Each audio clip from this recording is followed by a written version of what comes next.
Hi, everyone. I'm here today with Michelle, who is going to talk about something that I've actually struggled with quite a bit in my career, which is how to deal with bad news. I know early in my career, I tended to really shy away from bad news and avoid it. And your advice is just the opposite, right? Yes, and thank heavens I did it. So I had a situation early on in my business where my business partner decided to leave, and his fund was not doing great, and he also had other family reasons for doing so. And we'd had discussions about doing an orderly transition, but then he let the cat out of the bag. He ran on the street into someone he knew, and next thing we knew they had called a client, and so at that point I had to go into crisis mode. Yes.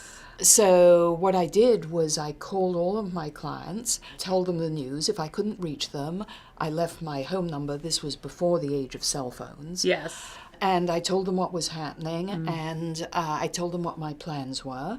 And I also told them that I would call them every Friday to give them an update till we'd resolve the issue.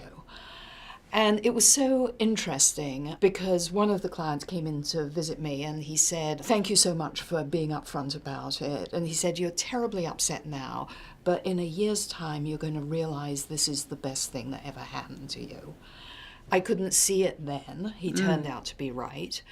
And during this whole period, which I thought could have been a disaster, I ended up losing one very small client over it. And that's all, I think, really, because you didn't just communicate, you really over-communicated. I love the concept of every Friday touching base with them, just really to build trust after something like that happens. Yes, because we were entrusted with their money. Right. And it was a fund of over 100 million when 100 million was a lot of money. Wow.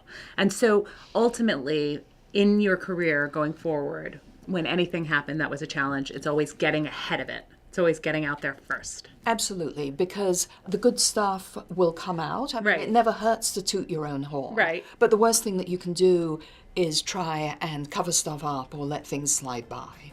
It's going to be aired eventually. It's a great lesson.